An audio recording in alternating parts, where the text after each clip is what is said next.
Olá, pessoal, e vamos para mais um Podgat, hoje contando a vida de um ex-residente, um profissional que acabou de sair da residência do Hospital Mário Gatti, que faz parte da rede Mário Gatti, e o Bruno veio contar um pouquinho da sua experiência nesses 3 anos que você passou aqui, né, Bruno? Esse podcast vai ser muito interessante para profissionais de saúde, população em geral também, e especialmente para aqueles que almejam uma vaga numa residência médica, multiprofissional, em uma instituição de referência como é a Rede Mário Gatti, com ensino forte, né, Bruno? Sim, Foi isso que você sentiu nesses 3 anos? sim, ensino bem forte, né? Foram 3 anos intensos, e principalmente o primeiro ano. Uhum. E hoje que você acabou, né, foram 3 anos, cirurgia geral 2 ou 3 anos, depois ainda se vai fazer alguma outra especialidade, urologia mais 3, neurocirurgia 5 anos, às vezes mais, Uhum. cabeça e pessoas, tem muitas especialidades aqui dentro, né? Você fez a cirurgia e traumatologia bucomaxilofacial, que é uma residência da odontologia. Isso. Aí são 3 anos. Hoje, qual a sua percepção? Você falou, o primeiro ano muito difícil. É preciso ser tão difícil assim? Faz diferença na formação depois? Faz diferença, eu acredito que é preciso, é necessário, porque é uma transformação, né? Então, toda transformação de verdade, ela tem um peso. Você se transforma como profissional vivenciando as situações. E são situações bem distintas do que o dentista, né, o cirurgião dentista está acostumado num consultório odontológico, por exemplo.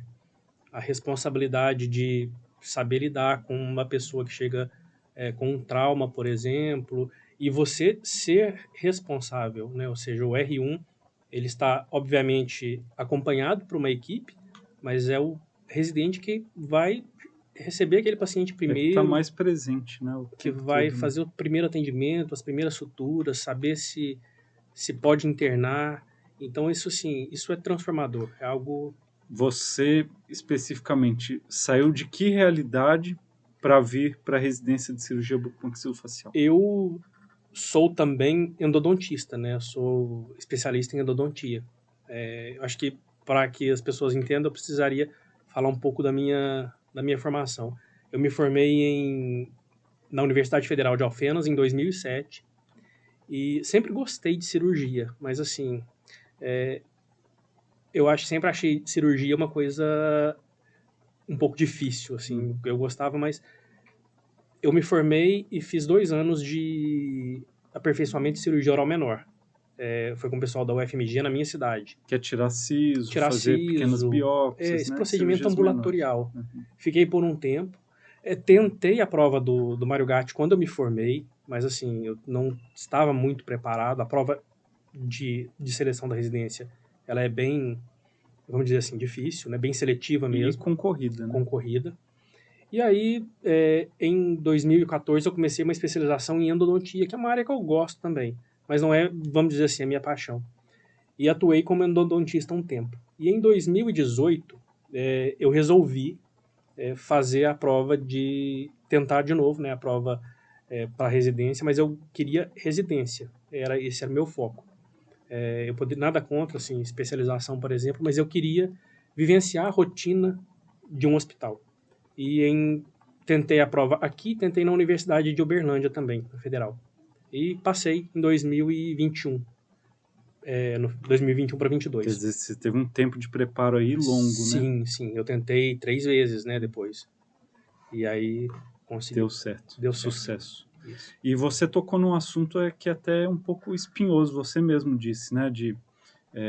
Tanto na medicina como odontologia, nós temos os programas de residência e os programas de pós-graduação, especialização, tal. O que você acha que a residência faz é tão diferente e mais completa na formação?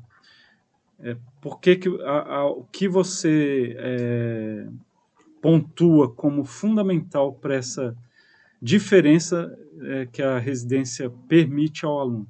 Olha, assim, primeiramente eu gostaria de dizer que eu não tenho nada contra a especialização. Eu acredito que a pessoa pode fazer especialização e se tornar um bom profissional.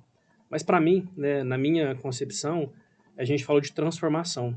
E na residência, você basicamente mora num hospital, principalmente no R1, por exemplo. Então você recebe aquele paciente, você acompanha ele desde a sala vermelha do pronto-socorro até o momento da alta. Que é a sala de emergência, né? Justamente, da sala de emergência. Então, você está literalmente em todos os passos, toda a evolução do paciente, você está presente.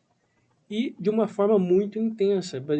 Eu não consigo contabilizar quantas noites eu passei, quantas madrugadas eu passei no PS fazendo sutura, por exemplo, drenando Internando, infecção. E é uma vivência única. Tanto conversando com outras conversando com especialidades especialidades, sabendo me médicas, posicionar, por exemplo, né? vendo exames de imagem, interpretando exames Sim, laboratoriais. sabendo o que é uma sepse, por exemplo, o que é uma cetoacidose diabética, aquele paciente que chegou todo descompensado, acaba que a gente começa a ter tem uma noção, uma rotina muito diferente, né? Que infelizmente isso ainda não é parte do currículo na odontologia, Não, né? não é. Em geral, É essa um, vivência toda. não foi na minha formação. Eu Não acho que em foi. geral ainda não é, né? A odontologia precisa avançar como outras áreas também que atuam dentro do hospital. E aí você falou, sala de emergência, centro cirúrgico, enfermaria, UTI, né? Às vezes até a notícia do óbito, Sim. como uma dificuldade também, né? Como dar essas notícias? E será que é isso que a residência permite realmente você morar dentro do hospital e ter a oportunidade de vivenciar tudo isso? Sim, é a verdade como ela é, né? A gente pega a realidade. Eu não venho aqui, por exemplo, uma vez por semana e dali 3 semanas eu tô de volta. Por exemplo, paciente de infecção, que é uma coisa que o pronto-socorro recebe muito, né? O paciente que tem um dente que está, por exemplo, com cárie e depois aquilo se transforma numa infecção, você acompanha o paciente, a gente sabe que é uma sepse, por exemplo, e já havia acontecer, o paciente Um choque séptico. vira a óbito por um choque séptico em decorrência de um dente, né? Mas as pessoas às vezes têm uma sensação que é só um dente.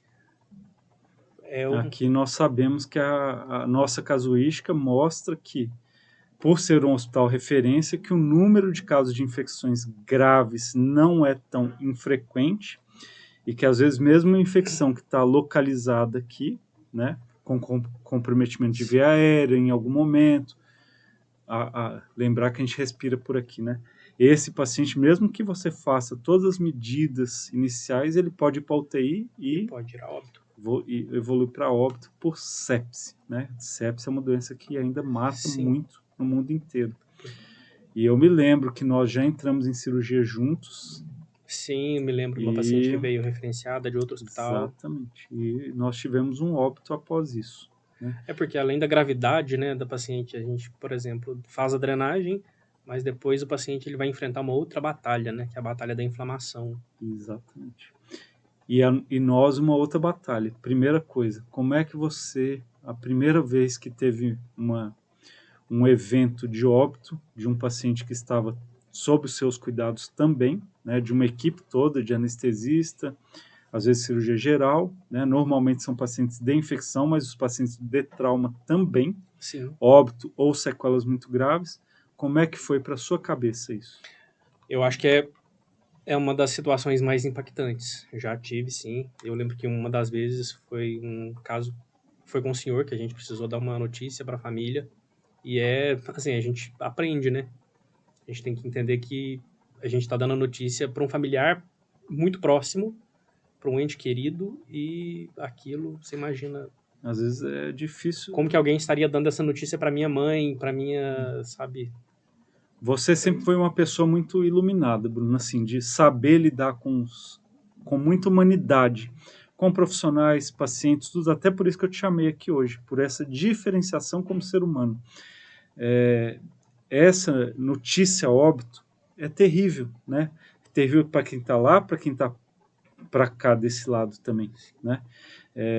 E nós conseguimos de alguma forma tentar separar isso, porque senão nossa vida também fica insuportável. né?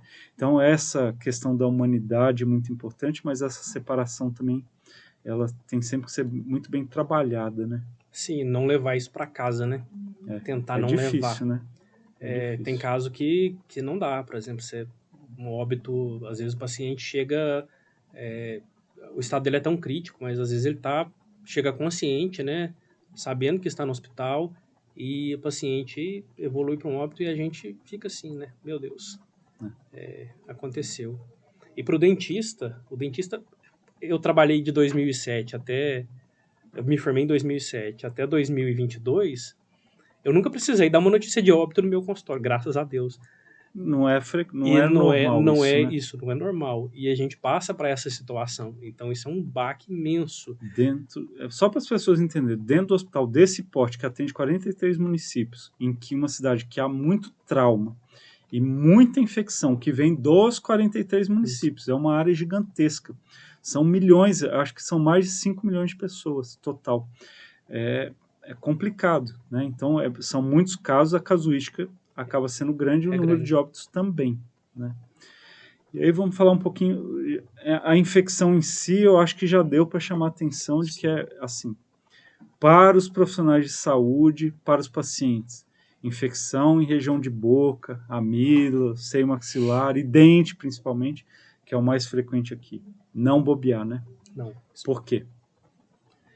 A evolução é muito rápida. O paciente, em questão de horas, ele pode evoluir mal, né?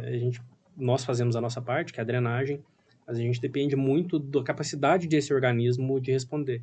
Então, a evolução pode ser muito rápida. O paciente Bruno, chega... só para citar, porque tem profissional vendo aqui, aluno também. Uhum. O que a infecção nessa região pode comprometer? A gente, tanto do ponto de vista local como sistêmico. Você pode ter uma trombose de seio cavernoso, por exemplo, que a infecção ela se dissemina através das veias, né, da face, e ela passa ou pela região do plexo pterigóide ou da drenagem do olho, por exemplo. Você pode ter uma infecção cerebral por um foco dentário. E também, o que não é muito comum, né, mas assim, o que é mais comum é obstrução de vias aéreas e essa infecção percorreu o mediastino e para a região do tórax. A casuística nossa é maior para Região isso. entre grandes vasos, Grandes vasos, coração, sim. pulmão, né? Muito E importante. quando não vai para isso, sepse, né? Sepse é uma inflamação muito violenta, o paciente, infelizmente, vai a óbito de maneira muito fácil. Então, nós já vivenciamos tudo isso, né? Sim. A obstrução de via aérea, do mesmo jeito que cresceu para fora, para dentro também tem uma máxima tumefação, que está obstruindo e fechando e desviando, às vezes, via aérea, e a traqueia e a laringe vão se fechando, e o paciente, região posterior da língua, de hipofaringe, Às orofaringe. vezes, e esse é um caso muito interessante que eu me lembrei, foi um caso que veio encaminhado de um outro hospital aqui de Campinas, o paciente ele tinha uma infecção de foco odontogênico e não tinha nenhum aumento de volume em face. E aí, mas ele chegou com um trismo violento. O que é trismo? O paciente não conseguia abrir a boca, estava com uma limitação de abertura de boca. Muito E importante. nós fizemos uma drenagem. Né, e onde que estava essa tumefação, essa massa, esse aumento de volume? Tava dentro, né? Por né? dentro, desviando ali a região de traqueia. É imaginar a língua e tudo que está ao redor dela fechando esse espaço por onde o ar passa.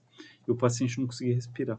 E ter que uma traqueostomia, uma cricotiroidostomia, uma via aérea cirúrgica, né? Isso. E mesmo assim, poder ir a óbito. E uma coisa que eu queria chamar a atenção, porque é um diagnóstico que ele foi dado por dentistas, né? O paciente ele foi para a UPA, depois vai para o Mário Gatti. Vai para o Mário Gatti, ele foi para a UPA, depois foi para um outro hospital, desse hospital mandaram para cá. Porque o paciente não tinha aumento de volume, não tinha nada que indicasse, assim, visualmente que ele estava com uma infecção dentária. E aqui nós fizemos tomografia e identificamos. Só lembrar da importância de que chegou, fazer antibiótico, hidratar, às vezes fazer o corticoide, Sim. a analgesia desse paciente, e aí fazer a drenagem ou sob anestesia local em casos leves, ou centro cirúrgico, sempre com a preocupação de via aérea. Cultura também, né? Seguir os passos da Sepsis Survive Campaign. Isso. Nós seguimos aqui Começa com antibiótico de amplo espectro, né? Depois se verifica se ele é efetivo ou não para aquele tipo de bactéria. Sim. Bruno, outro ponto muito importante aqui dentro do hospital, uma casuística muito grande, é o trauma, né? O que você observou em relação ao trauma?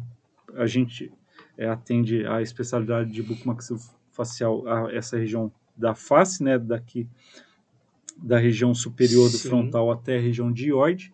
O que você observou em relação ao trauma? O trauma, ele tem algumas particularidades, né? O trauma de face, principalmente, está mais associado, na minha percepção, a homens que geralmente fizeram uso de alguma, na sua maioria, né? Associado a álcool ou até outros tipos de substâncias, drogas. Agressão física, né? E principalmente acidente de moto, acidente motociclístico. Pacientes que geralmente também, assim, com uma gravidade maior para aquele paciente que não estava usando, que estava usando um capacete aberto, por exemplo. Muito comum. Esse paciente ele tem um trauma de menor impacto, pode causar pode ter um impacto maior, vamos dizer assim, na quantidade de traumas, né? Pela cinemática do trauma, né? Se Sim. bateu a moto, ele vai ser arremessado. E aí, se ele tiver de capacete fechado, às vezes ele tá vai ter uma protegido. fratura pequena, ou às vezes, né? Mas geralmente com o capacete aberto são situações bem agressivas que envolvem mais ossos da face. Mulheres também, com menor quantidade, né? Mas assim, É muito gritante esse número muito de... gritante, É uma diferença muito... a discrepância é muito grande. Mas também tem associado à agressão física. Às vezes a mulher se envolve numa briga ou às vezes ela é agredida, né? Já atendemos muito casos aqui de tentativa de feminicídio, inclusive. Eu me lembro, inclusive, no meu R1, das primeiras pacientes que eu vim com a minha R+, no pronto-socorro, foi uma tentativa de feminicídio. Esse caso me marcou bastante. É mais uma questão psicológica. Nós já falamos Sim. do óbito, né? E essa violência urbana, que é extremamente difícil. Você atender uma vítima de feminicídio e muitas vezes atender o próprio agressor também, Sim. né? Que Sim. por algum motivo também sofreu um trauma, né? Seja numa fuga, seja numa luta contra as forças de segurança, ou seja mesmo com uma luta contra a própria vítima, né? E como fazer isso, né? Isso é bem difícil. Assim, a gente tenta manter a calma, né? Ali, O seu objetivo é cuidar do ser humano. cuidar do ser né? humano, sim. Você não está julgando ninguém aqui. Isso Eu tem digo, que... é difícil tanto atender alguém que possa ser o agressor quanto atender a vítima, né? Porque é um impacto. Como se diz, o profissional também é um ser humano, ele se de alguma forma, apesar do bucomaxilo ser chamado de brutomaxilo, né? Mas a gente se sensibiliza com É com a as situações. transferência de sentimentos e é difícil Isso é realmente complicado. você segurar isso. Dos traumas que você acompanhou, e vários em região frontal, região desses ossos do nariz que são de difíceis redução, Sim. muita fratura de mandíbula, maxila, perda de dentes. O que você achou mais desafiador nesse processo todo? Olha, eu poderia dividir, são vários casos, né? Acho que um dos casos mais difíceis foi um paciente que ele levou um tiro, enfim, não me lembro muito bem qual era a situação, mas ele levou um tiro na região do mento e ele chegou de urgência, já foi direto para o centro cirúrgico. Ele perdeu essa região anterior, né? Isso tem algumas implicações, como dificuldade respiratória, pitose de língua. E eu era R1 nessa época e ver isso, como isso foi manejado, é uma coisa porque você vai atender o paciente com o que você tem ali disponível, uma coisa que não é planejada, uma urgência. E esse paciente ele perdeu substância, perdeu tecido mole. Manejar isso é uma coisa bem complexa, né? Colocar uma placa para manter aquela via aérea livre, que é o principal objetivo nos ossos no lugar. Mas assim, como cirurgião mesmo, né, como residente, né, cirurgião, eu diria que o mais complexo eram casos de, por exemplo, acidentes em que a gente tinha uma diminuição muito grande de ossos no terço médio, por exemplo, alguns casos, Essa região, né, de olhos, isso, de nariz. órbita, Uhum. por exemplo, que é difícil devolver a anatomia adequadamente. Quando você tem uma fratura de mandíbula simples, por exemplo, você une Que é um osso aquilo, grande, um né, osso que grande, tá... compacto, Uhum. mas quando você tem uma órbita, né, um olho, você vê que o olho do paciente está caído e que você precisa devolver essa anatomia, isso é um desafio grande. E assim, para mim, nos grandes desafios é que a gente começa a tirar, né, proveito e aprender bastante. A gente pôde usar, trazer, inclusive foi tema do meu trabalho de conclusão de residência, o uso dos biomodelos, né, poder fazer espelhamento, por exemplo, usar a tecnologia a favor.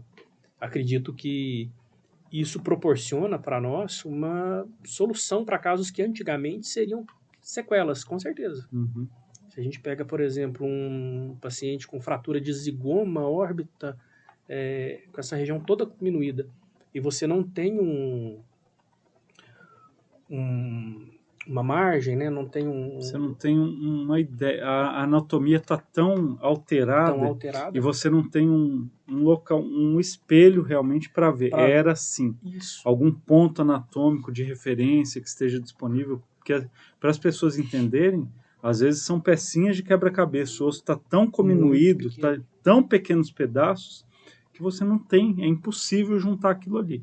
Muitas vezes tendo que lançar a mão até de uso de malhas e é, Sim, malhas de órbita. exatamente, materiais aloplásticos, de prótese, né, para poder refazer aquele osso que foi quebrado. E vai ficar 100% igual? Não. Mas como você citou, o uso de biomodelos, Sim, impressão da face do paciente, isso você faz muito bem.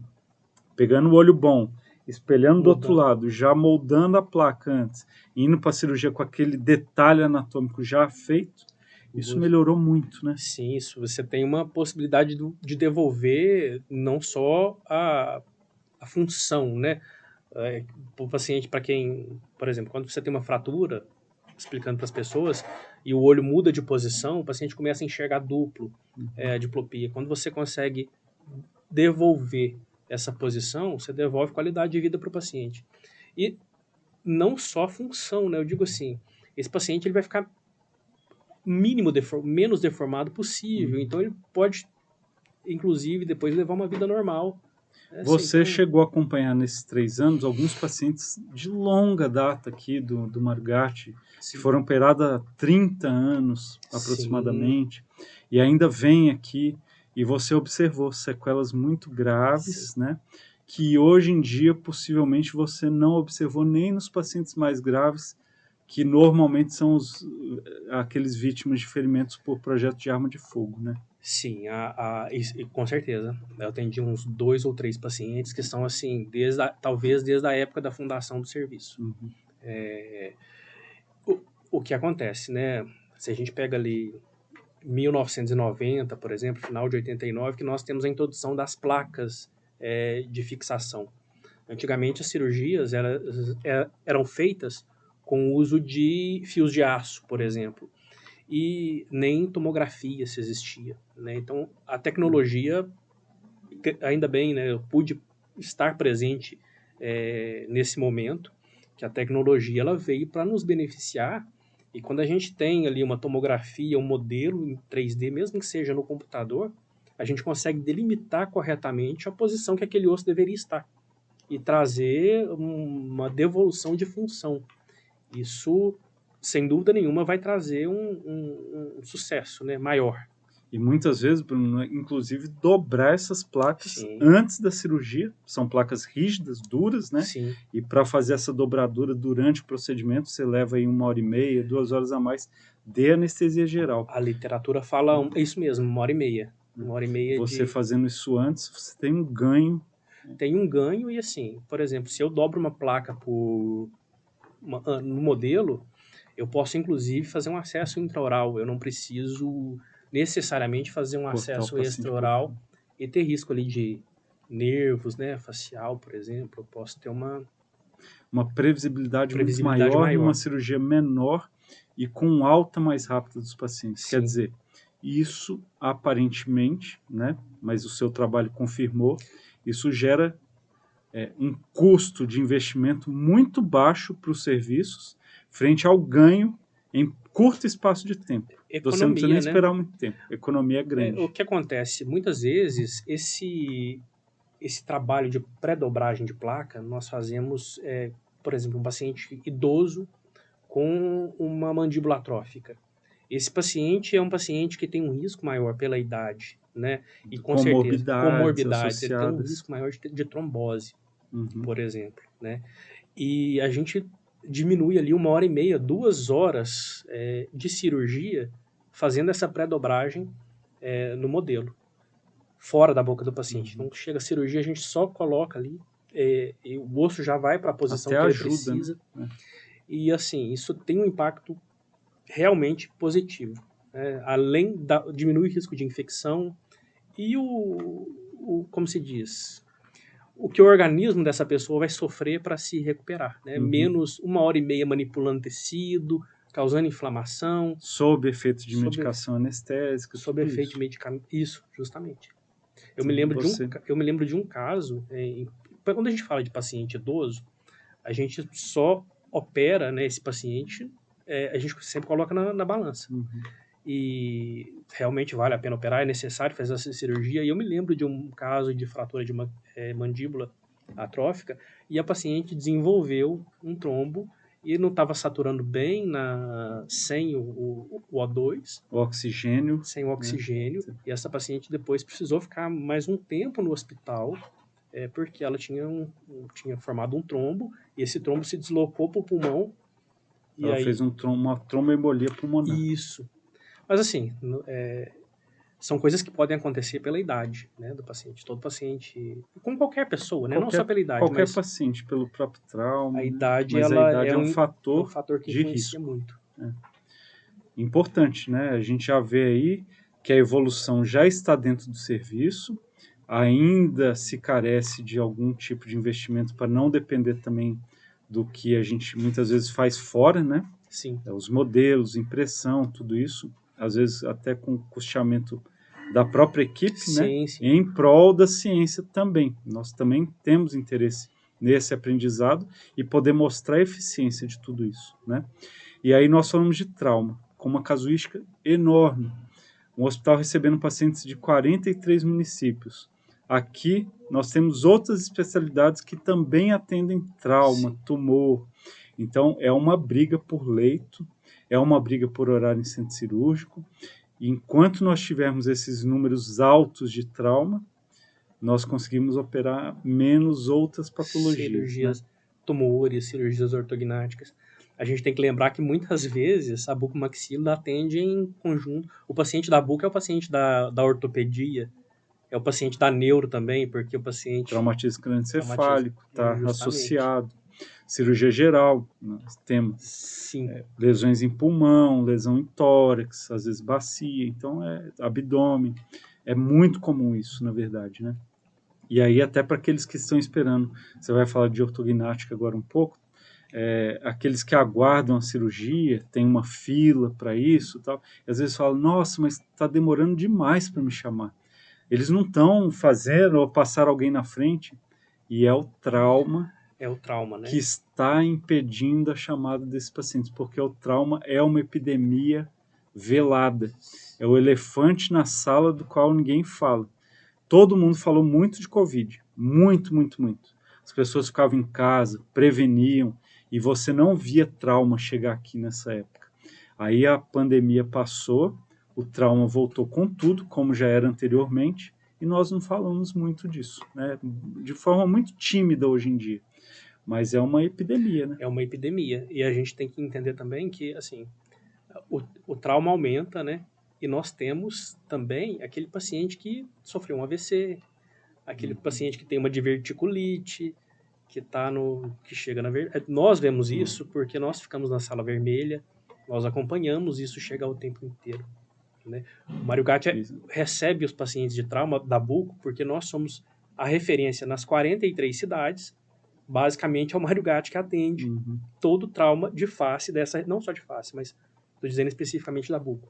mas o paciente com outras comorbidades, ele vai continuar vindo ali. Quem AVCzou, por exemplo, então... E aí, às vezes, não tem leito para todo mundo. Essas cirurgias que nós chamamos de eletivas, né? Porque elas não, o paciente não está num estado de urgência ou emergência, com riscos à sua vida ou uma sequela muito grave, ele está em casa, ele se alimenta, ele pode aguardar pela cirurgia. Então, é cirurgia eletiva. Sim. Elas acabam não entrando. Então, é importantíssimo o nosso papel também como profissionais de fazer campanhas, educar a população para a diminuição do trauma, para que nós possamos enfrentar de vez essa epidemia, porque não deixa de ser uma doença, né? Em relação à cirurgia ortognática, como é que você acha que foi seu preparo? O que é a ortognática? A cirurgia ortognática ela é uma cirurgia para corrigir deformidades faciais, né? Por exemplo, aquele paciente que, por algum motivo, a mandíbula, né, não se desenvolveu adequadamente, ou a maxila não se desenvolveu adequadamente, e nós fazemos essa cirurgia para reposicionar os ossos da face e trazer um ganho estético e funcional, mas na sua maioria funcional, né? Pacientes, por exemplo, que por alguma deformidade não conseguem respirar adequadamente, paciente que dorme com a boca aberta, tem apneia do sono, esse paciente ele se beneficia com a cirurgia ortognática.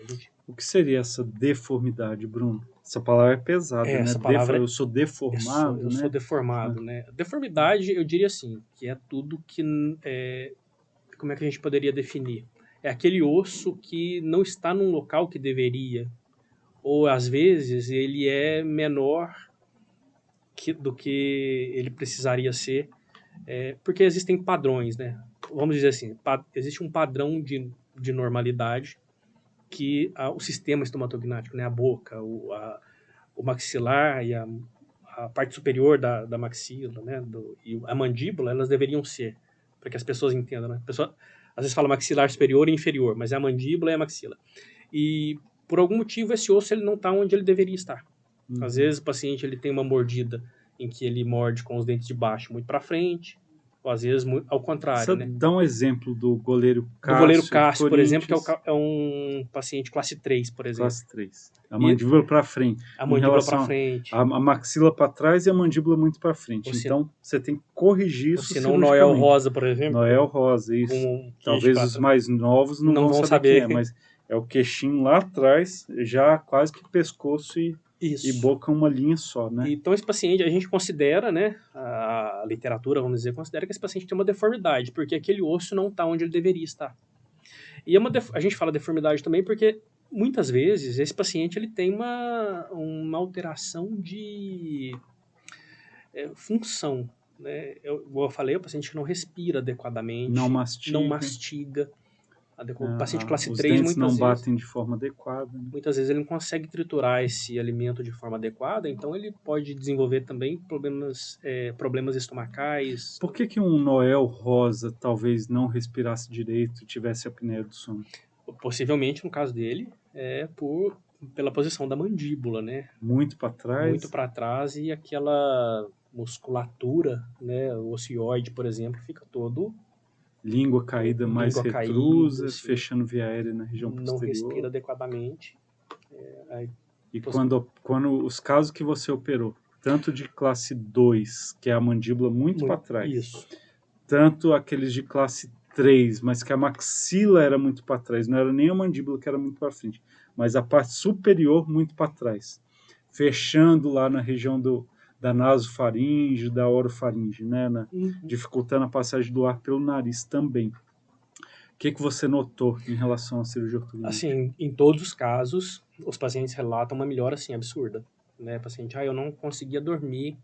Às vezes o paciente não consegue dormir direito mesmo, porque ele acorda a noite toda. É a apneia obstrutiva do sono. Apneia obstrutiva do sono. Nós fizemos um caso, inclusive, um caso que eu me lembro muito bem, de uma paciente que ela... a indicação da cirurgia dela foi totalmente funcional. É uma paciente que ela... adulta já, só que ela tinha uma deficiência, né? Eu não me lembro, alguma síndrome. E ela não conseguia respirar adequadamente. E isso era notado pela mãe, né, pelos familiares, uma paciente que ficava assim irritada facilmente. E depois da cirurgia a gente consegue perceber a movimentação, assim, a liberação das vias aéreas.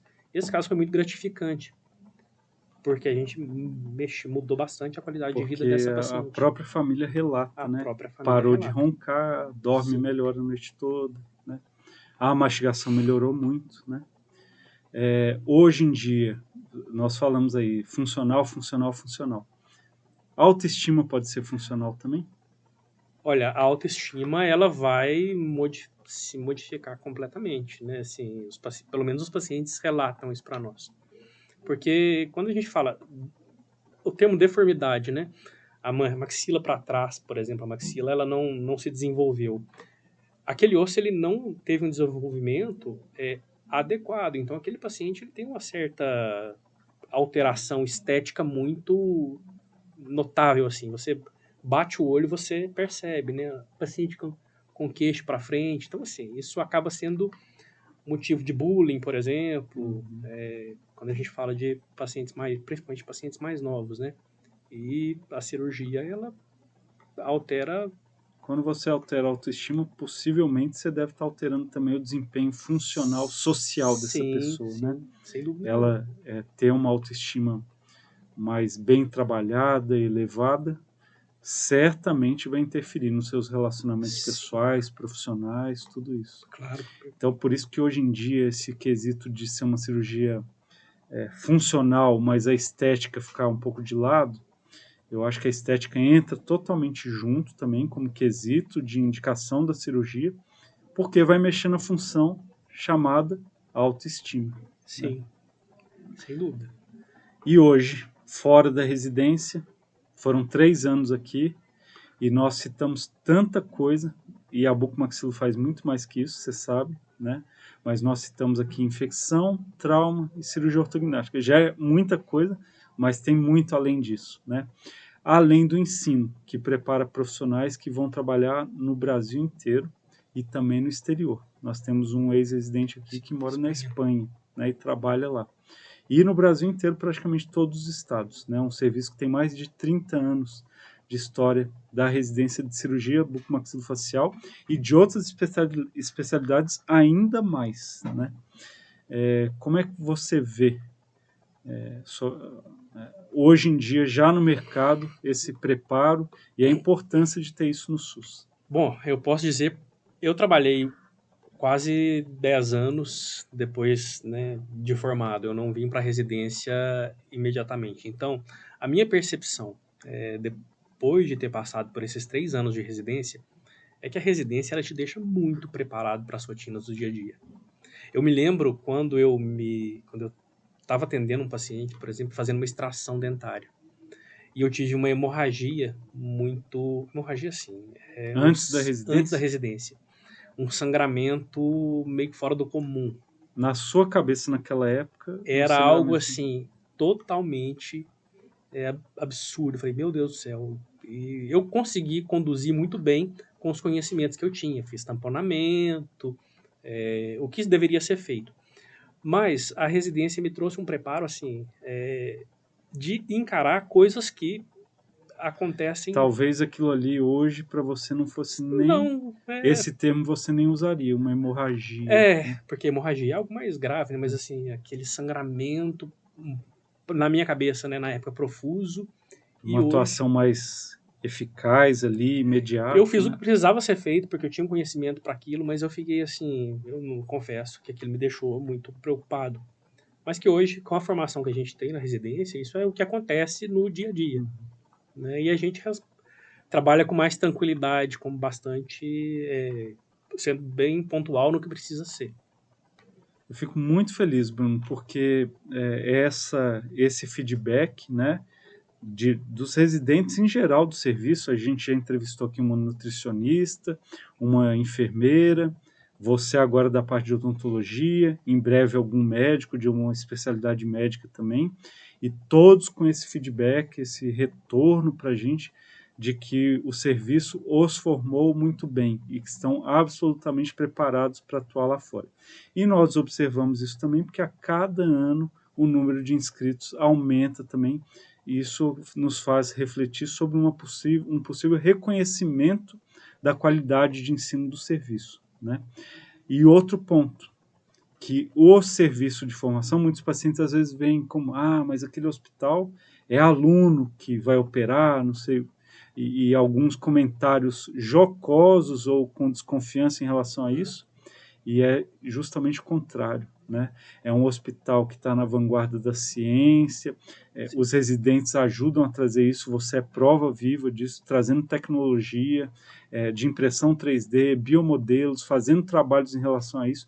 Então é um conjunto de fatores que se unem e a prestação de serviço, muitas vezes, ela é muito superior do que, às vezes, até de hospitais privados, de ponta, porque você tem ali uma equipe coesa, bem formada, e todos em prol da ciência dos pacientes, né? Sem dúvida nenhuma. Eu diria que a gente até cita, né, uma brincadeira que é a lei de Murphy, que aqui no Mario Gatti a gente recebe tudo o que pode acontecer na odontologia. E isso é uma verdade. Nós recebemos paciente de 43 cidades e às vezes assim, o paciente está com uma infecção e nessas 43 cidades passou por avaliação do profissional e o não paciente resolveu, veio para cá.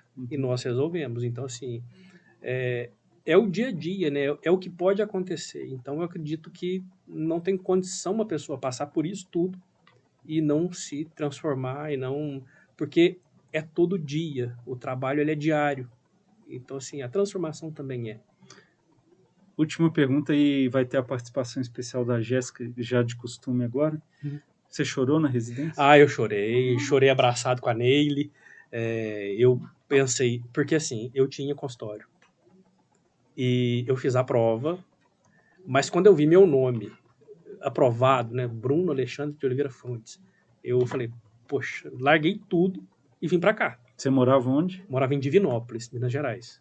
E quando eu me toquei das responsabilidades que estavam, né, das coisas que estavam sob a minha responsabilidade, eu meio que entrei num desespero, assim, eu quase implodi. Aí eu lembro um dia que eu estava numa salinha que ficava um ultrassom da cabeça e pescoço. E a Neile estava lá, e aí eu peguei, abracei a Neile assim, comecei a chorar. A Neile, que para quem não sabe é a nossa ASB do serviço de bucomaxilo. E falei, meu Deus do céu, o que eu tô fazendo aqui? Eu não achei que fosse isso, porque isso eu tô falando hoje, mas nesse dia eu tava sem dormir, já tinha não sei quantas noites sem dormir, e, enfim. A rotina realmente muito E a pesada, né? a cobrança, ela te faz correr atrás do conhecimento, né? Porque você tá a todo momento sendo...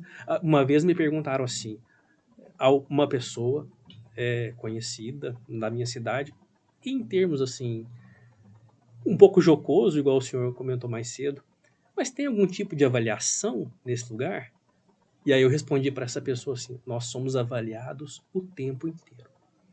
Então o R1 ele é avaliado pelo R3, pelos dois R3, pelos dois R2, pelos chefes, pelas outras pessoas, porque pela enfermagem, pelos tudo médicos, que acontece aqui, mundo. todo mundo fica sabendo. Então você está vivendo um livro aberto. Não é nem ficar sabendo, eu acho. Você precisa conversar, você precisa passar um caso, você precisa discutir.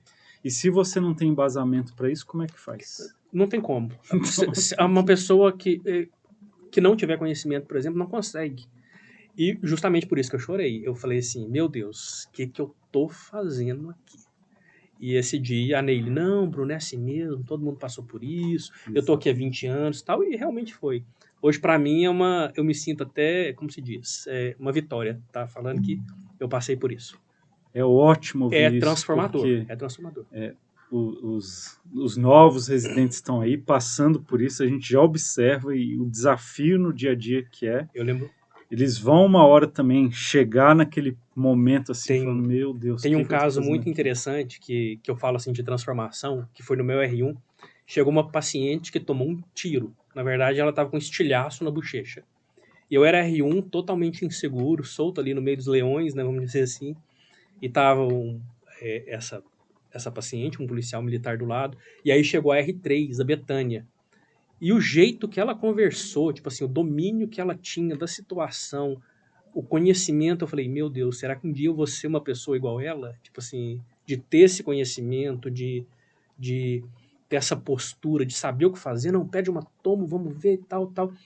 Eu olhava para aquilo e falei, não é possível. Isso também, eu posso dizer assim, a gente entender que isso é uma transformação, isso me motivou um pouco.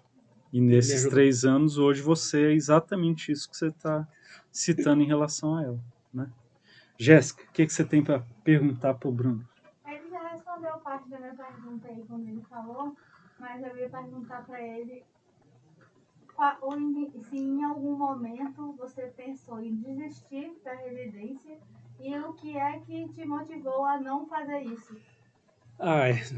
Eu acho que se você perguntar para todos os residentes, todo mundo vai falar que sim. Já passou pela minha cabeça.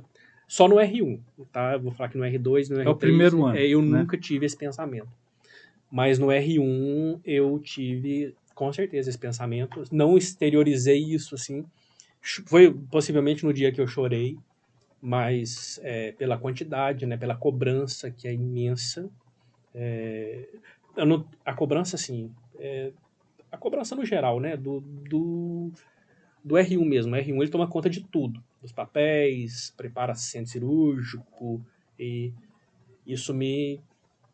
Eu acho que não é só isso, Bruno, é porque você, além dessa cobrança, você ainda não está forjado, não está preparado. Tem o cansaço também. Porque se eu botar um R1 para fazer ortognática, Ele não vai... manejar trauma, Sim. tudo, ele vai também sucumbir em algum momento, né, se não tiver esse apoio. Então, essa mudança, esse grau de exigência e que te transforma realmente para enormes desafios. Eu fiz a residência mesmo, 20 e poucos anos antes, e posso falar que nada mudou. Eu também chorei, eu também pensei em desistir no primeiro ano. Lembro até hoje do dia, da data e o que aconteceu, mas uma hora eu falei, não, agora que eu cheguei até aqui, não tem mais volta. E quando eu terminei, eu falei, valeu tudo a pena.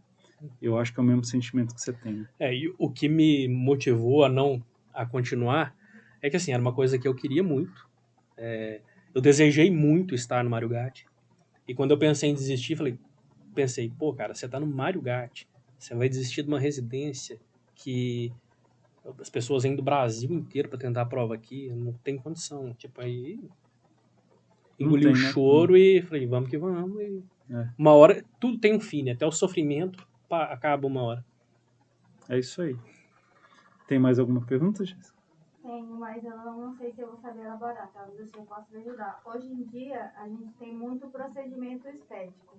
E nesses procedimentos estéticos, é colocado aqui o mento, né? A prótese, umas próteses. Nem é prótese, às vezes só o botox mesmo. E em que casos seria prejudicial, ou se em algum caso seria prejudicial, colocar a prótese aqui no lugar de fazer a cirurgia? Quer responder, Bruno? A Jéssica está perguntando se o uso de próteses de materiais holoplásticos, né, resina, porex ou qualquer outro tipo de material hoje em dia utilizados com próteses customizadas, pode substituir a cirurgia ortognática. Olha, eu diria que substituir totalmente, eu não diria que não, mas... Acho que quase nenhum caso, praticamente, quase nenhum caso. de deformidade. Que a gente fala de deformidade, muitas vezes, que é interessante falar, alguns casos que a gente opera, por exemplo, o paciente classe 3, ele tem um desenvolvimento menor dessa região.